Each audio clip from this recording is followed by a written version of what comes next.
Yeah.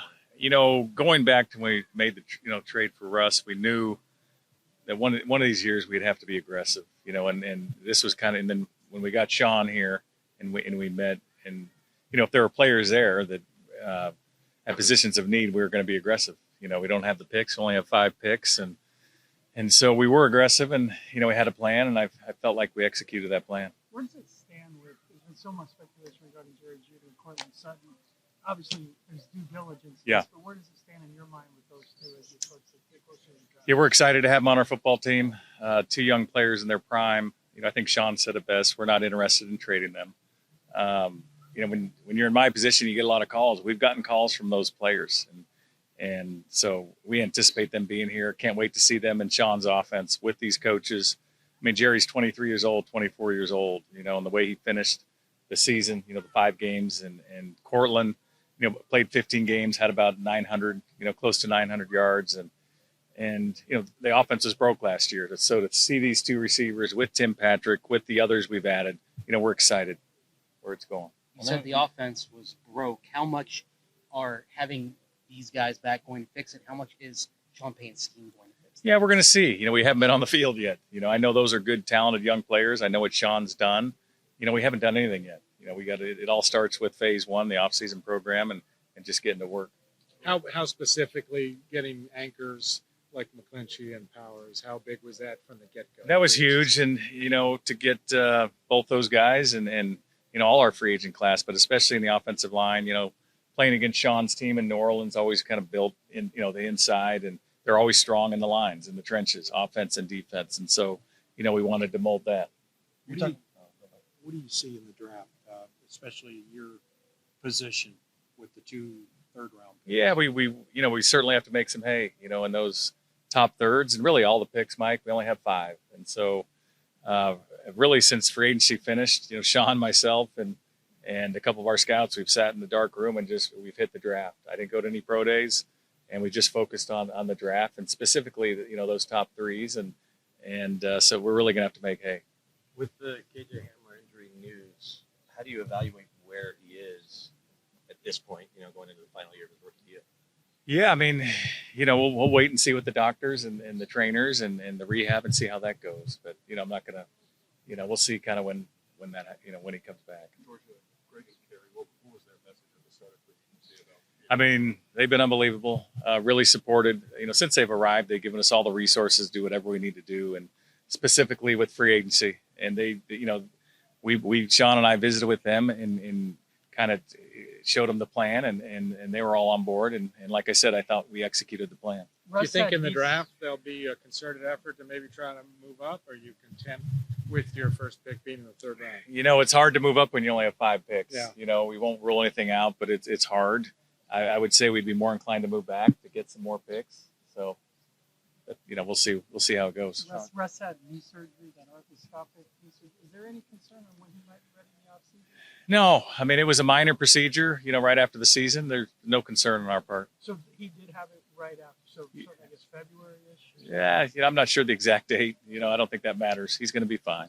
Sean talked a lot about the offseason, the way he wants to sort of change Yeah. the process. And guys playing the preseason and all that. What have you made of his plan? Obviously, he's done it a lot. Yeah, I mean, Sean's done a lot of, he's won a lot of football games, and I like the plan, certainly. Starting with the offseason program, getting after it, and getting into the weights, getting bigger, getting stronger, and then, in the preseason, letting the guys play. What went into Riley Dixon over Corliss at punter? Riley provides a little more experience. I think Corliss has a really good future in this league.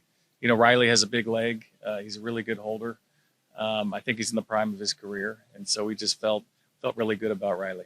Did you hear from Brandon McManus when you brought Riley back? Because I know they were obviously... We did not, surprisingly enough. No, not before, not after. But usually I hear from him, but I haven't heard from him. Yeah. How much do you think Sean can help these guys who've been on some teams that struggle kind of learn how to win and what goes into being successful? Yeah, it's all about the culture. It's about, obviously Sean setting the tone, the players you bring in, the McGlincheys, the Zach Allens, guys like that. And so Sean's won. He's won a lot of football games. And so, a lot of these guys who haven't won here, they won in college. So they've won at some point in their career, but certainly it helps to have a coach like Sean. In that regard, a bunch of the guys you brought in won recently, been in the playoffs. Was that you want good players, but was that part of it too? It's always part of it, the whole makeup, the entire makeup, both on and off the field. Have they been winners throughout their career? Obviously, the tape is what's the final, but it's really the whole makeup. And I think all the guys we've brought in have great makeup. We're getting closer to knowing whether Javante is going to be kind of ready toward the start of that season. Yeah, not sure. I mean, he has a long way to go. He's made great strides, but I think we won't know that for a while. George, this is, I guess, my your third owners meetings, or the first year, did they have one? Second? I mean, I went prior to becoming the Broncos. As a GM, what do you get out of these, especially the more you come to them? It's you meet some new GMs, some new head coaches, you network a little bit, and then the meetings, you go over a lot of rule changes and things like that, which is always, important to learn and kind of grow. The 4th and 20 proposal instead of an onside kick. What do you make of that? Yeah, I'm not going to get into it. But I'll let that Sean kind of speak on that. But I'd probably be against it. But we'll see. We'll hear it and we'll see what happens. What was your evaluation of Jared, kind of coming out? Yeah, really like Jared coming out of college, and then kind of tracked him, when he was in New England, played here and there. And then I really like how he evolved this year, starting the final 2 games. They put up 34 points against the best defense in the league, the Niners, and then did some good things the following week against Kansas City. Jared has arm talent. He's athletic. He's got a really good mind. I think he'll be a great complement to Russ in our room. You've mentioned in past drafts that day 3 is often focused on special teams, and now this free agency class has a bunch of guys that are kind of special teamers. Like, what's kind of gone askew there, and what are you hoping gets right this year in that place? When you have a lot of injuries, special teams, it's a trickle-down effect, and special teams probably suffers the most. There's been an emphasis since Sean's walked in the door on special teams. You've seen that in some of our signings in free agency. So we'll continue to have an emphasis. All our, third-day picks, if they're not starting, they're going to have to play special teams. They're not going to make the team. There was a Time point, for a few more for George. there was a point last season during the bye week you had hoped to retain Draymond. Yeah. It didn't happen. So kind of what happened there, and what did you like about Zach Allen? Yeah, Draymond was a really good player for us, and wish him all the best in Seattle. He was great, not only on but off the field. Zach, we feel is really good in the run game. He provides some inside pass rush as well. When you watch tape of Zach, it's just the way he plays. He's relentless. He's all over the field, and again, he can play the run, he can rush the passer, and so we're really happy to have him. Nick Benito, where are you hopeful he makes the biggest step in year 2? Yeah, a lot of these guys make that step in year 2, and Nick just needs to get stronger. Need to get stronger versus the run game. He has natural pass rush, which we all know, but just continue getting stronger, develop his craft, and I think he will. Is Samaje Last Perine- one, Troy. Can Samaje Perine be a starter if Javante's not ready? And do you need is Latavius still on the mix? Yeah, I mean, Samaje can be a starter. He's good in all 3. He's good on first, second down. He's good on third down. Has really good hands. He's solid in protection. And Latavius, we like Latavius. We'll kind of see where that goes.